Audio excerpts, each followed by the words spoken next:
ಭಾಗ್ಯವನ್ನು ಮನಕ್ಕೆ ತಂದುವಂತೆ ಹಾರೈಸುವಡೆ ಹಲವು ಸರಳ ನೀತಿಗಳ ಆರೋಗ್ಯ ಭಾಗ್ಯವನ್ನು ಮನಕ್ಕೆ ತಂದುವಂತೆ ಹಾರೈಸುವಡೆ ಹಲವು ಸರಳ ನೀತಿಗಳ ಧಾರೈಸು ನೆನಸಿನಲ್ಲಿ ನುಡಿಯಲ್ಲಿ ನಡೆಯಲ್ಲಿ ಧಾರೈಸು ನೆನಸಿನಲ್ಲಿ ನುಡಿಯಲ್ಲಿ ನಡೆಯಲ್ಲಿ ಪಾರಾಗು ಸುಳಿಯಿಂದ ಮಂಕುತಿಮ್ಮ.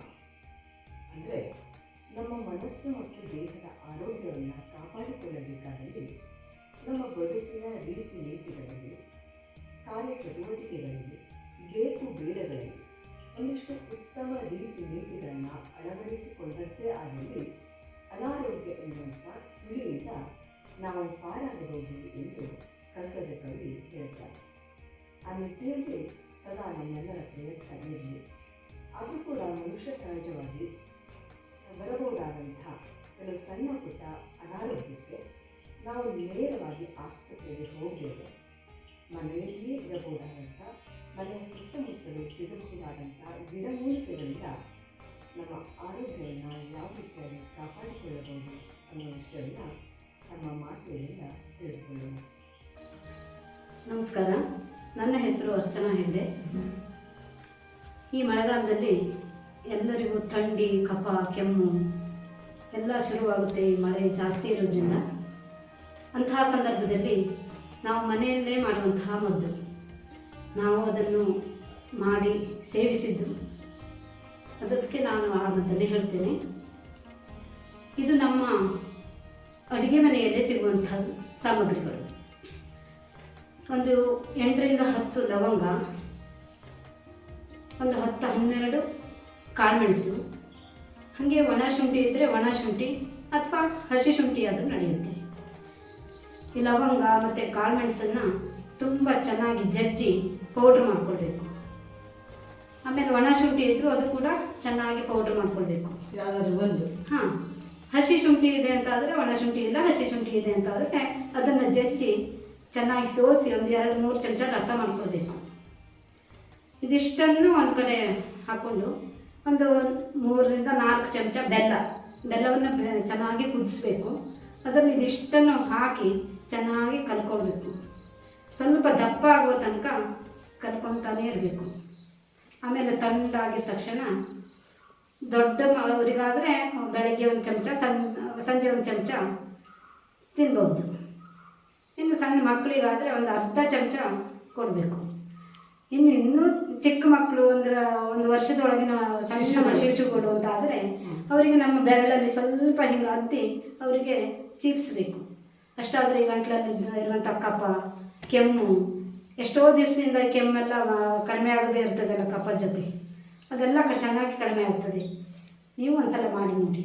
ಧನ್ಯವಾದ. ನಿಮ್ಮ ಮನೆ ಮದ್ದಿಗೆ ನೀವು ಇನ್ನೊಂದು ಮನೆ ಮದ್ದನ್ನು ಹೇಳ್ಬೋದಾ? ಎಲ್ಲರಿಗೂ ನಮಸ್ಕಾರ. ನನ್ನ ಹೆಸರು ಜಲಜಾ ದಾನ್ಗೇರಿ ಅಂತ. ಈಗ ನಾವು ಹೋಗಬೇಕಾದ್ರೆ ಅಥವಾ ಎಡವಿ ಬಿದ್ದರೆ, ಕೈ ಕಾಲಿಗೆಲ್ಲ ನೋವಾದರೆ ಅದಕ್ಕೆ ಔಷಧಿ ಹೇಳ್ತೇನೆ. ನಮ್ಮಲ್ಲಿ ಸ್ಟಾರ್ ಫ್ರೂಟ್ ಅಂತ ಹೇಳ್ತಾರೆ, ಕಡಲೆಕಾಯಿ ಅಂತ ಹೇಳ್ತೀವಿ ನಾವು, ನಕ್ಷತ್ರ ಹಣ್ಣು ಅಂತಲೇ ಹೇಳ್ತಾರೆ. ಅದಕ್ಕೆ ಗೊತ್ತಿರಬೇಕು ನಿಮಗೆಲ್ಲ, ನಮ್ಮ ಹಳ್ಳಿಯಲ್ಲೆಲ್ಲ ಇರುತ್ತೆ ಅದು. ಅದನ್ನು 4ರಿಂದ 5 ಹಣ್ಣಾಗಿರಬೇಕು.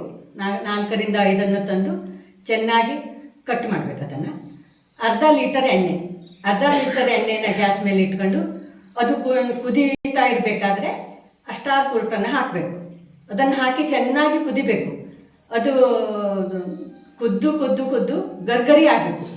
ಆ ಎಣ್ಣೆಯನ್ನು ಸೋಸ್ಕೊಂಡು ಬಾಟ್ಲಲ್ಲಿ ತುಂಬಿಟ್ಕೊಂಡು ನಾವು ಎಲ್ಲಾದರೂ ನೋವಾದರೆ ಅಥವಾ ಕಾಲು ಮಂಡಿ ನೋವಿರಲಿ, ಗಂಟು ನೋವಿರಲಿ, ಯಾವುದೇ ನೋವಿರಲಿ, ಬಿದ್ದು ಜಜ್ಜಿ ನೋವಿರಲಿ, ಅದಕ್ಕೆಲ್ಲ ಹಚ್ಚಿದರೆ 2 ದಿವಸ ಅಥವಾ 3 ದಿವಸ ಹಚ್ಚಿದರೆ ಅದು ಕ್ರಮೇಣ ಕಡಿಮೆ ಆಗ್ತಾ ಬರುತ್ತೆ. ಅದು ಬಾಟ್ಲಲ್ಲಿ ತುಂಬಿಟ್ಕೊಂಡ್ರೆ ಯಾವಾಗೂ ಉಪಯೋಗ ಮಾಡಲಿಕ್ಕೆ ಬರುತ್ತೆ.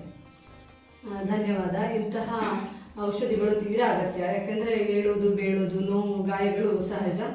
ಮನೆಯಲ್ಲೇ ಇಂಥ ಔಷಧಿಗಳನ್ನು ಕಂಡುಹಿಡ್ಕೊಂಡು ಮಾಡೋದು ತುಂಬ ಉಪಯೋಗದಾಯಕ. ಧನ್ಯವಾದ ನಿಮಗೆ. ನೀವು ಇನ್ನೊಂದು ಮನೆ ಮದ್ದನ್ನು ಹೇಳ್ಬೋದಾ? ಎಲ್ಲರಿಗೂ ನನ್ನ ನಮಸ್ಕಾರ. ನನ್ನ ಹೆಸರು ಉಮಾ ಹೆಗಡೆ. ಮನೆಯಲ್ಲಿರುವ ವಸ್ತುವನ್ನು ಉಪಯೋಗಿಸಿ ಔಷಧಿ ಮಾಡುವುದು. ಇಂದು ನಾನು ಈ ಕಾಯಿಗಳದ್ದು ಕೆರೆಸ್ತೇವಲ್ಲ, ಅದು ಗರ್ಟೆ, ಅದು ಹಲ್ಲು ನೋವಿಗೆ ಮತ್ತು ಬಾಯಿ ಹುಣ್ಣಿಗೆ ದಿವ್ಯ ಔಷಧ. ಅದು ನಾವು ದಿನಾಲು ಬೆಕ್ಕಿಗೆಲ್ಲ ಹಾಕಿ ಉಪಯೋಗಿಸಿದಂತ ಗೊರಟೆ ಗೊರಟೆ ಕಾಯಿತುರಿಯನ್ನು ಉಪಯೋಗಿಸಿ ಹೌದು, ಗರಟೆಯನ್ನು ಉಪಯೋಗ ಮಾಡ್ಬೋದು. ಒಂದು ಗರಟೆ ತಗೊಂಡು ಅದನ್ನು ಜಜ್ಜಿ ಒಂದು 7-8 ಹೋಳನ್ನು ಮಾಡ್ಬೋದು. ಅದನ್ನು ಒಂದು 2 ಲೋಟ ನೀರಿಗೆ ಹಾಕಿ ಆ ಹೋಳನ್ನು ಚೆನ್ನಾಗಿ ಕುದಿಸಬೇಕು. ಕುದಿಸುವಾಗ ಅದರೊಳಗೆ ಒಂದು 2 ಬಳಸುವಷ್ಟು 2 ಸ್ಪೂನ್ ಉಪ್ಪನ್ನು ಅದರೊಳಗೆ ಹಾಕಿ ಚೆನ್ನಾಗಿ ಕುದಿಸ್ಬೇಕು. ಅದನ್ನು ಕುದಿದಾದ್ಮೇಲೆ ನೆನೆಸಿ ಸ್ವಲ್ಪ ತಂಡಾಗಲಿಕ್ಕೆ ಬಿಟ್ಟು, ಅದು ರಾಶಿ ತಂಡನೂ ಆಗಬಾರ್ದು, ಸ್ವಲ್ಪ ನಮ್ಮ ಬಾಯಿಗೆ ಉಗುರು ಬೆಚ್ಚಗಿನಕ್ಕಿಂತನೂ ಸ್ವಲ್ಪ ಬಿಸಿ ಇರಬೇಕು. ಆವಾಗ ಆ ಗಾಯ ಎಲ್ಲವ ಸ್ವಲ್ಪ ನೋವಿಗೆ ಚಲೋ ಆಗಬೇಕು. ಹಾಗೆ ಅದನ್ನು ದಿನಾಲು 2-3 ಸಲವ ಬಾಯನ್ನು ಮುಕ್ಕಳಿಸಿದರೆ ಹಲ್ಲು ನೋವು ಮತ್ತು ಬಾಯಿ ನೋವು ಕಡಿಮೆ ಆಗ್ತದೆ. ಧನ್ಯವಾದ. ಇದನ್ನು ನಾವು ಕೂಡ ಮಾಡಿ ನೋಡಿದ್ದೇವೆ. ತುಂಬ ಉಪಕಾರಿಯಾದಂಥ ಒಂದು ಮನೆಮದ್ದು. ನೀವು ಇನ್ನೊಂದು ಮನೆಮದ್ದನ್ನು ಹೇಳ್ಬೋದಾ? ನಮಸ್ಕಾರ, ನನ್ನ ಹೆಸರು ಉಷಾ ಉದಯ್ ಭಾಗವತ್ ಅಂತ. ನಾನು ನಮ್ಮ ಮನೆಯ ಹಿತ್ತಲಲ್ಲಿ ಸಿಗುವಂಥ ಒಂದರಗ ಸೊಪ್ಪಿನ ಬಗ್ಗೆ ಹೇಳ್ತಾ ಇದ್ದೇನೆ. ನಮ್ಮ ಮನೆಯ ಹಿತ್ತಲಲ್ಲಿ ಸಿಗುವಂಥ ಒಂದರಗ ಸೊಪ್ಪನ್ನು ಪ್ರತಿದಿನ ಬೆಳಗ್ಗೆ 5-6 ಎಲೆಯನ್ನು ನಾವು ಜಗಿಟ್ಟು ತಿನ್ನುವುದರಿಂದ ನಮಗೆ ಜ್ಞಾಪಕ ಶಕ್ತಿ ಹೆಚ್ಚಾಗುತ್ತದೆ. ಅಲ್ಲದೆ ಅದನ್ನು 2 ಚಮಚ ಒಂದರಗ ಸೊಪ್ಪಿನ ರಸವನ್ನು ಮತ್ತು ಜೇನುತುಪ್ಪವನ್ನು ಪ್ರತಿದಿನ ಬೆಳಗ್ಗೆ ಸೇವಿಸುವುದರಿಂದ ನಮಗೆ ಅನಾರೋಗ್ಯ ಸಮಸ್ಯೆ ಕಡಿಮೆಯಾಗುತ್ತದೆ. ಧನ್ಯವಾದಗಳು.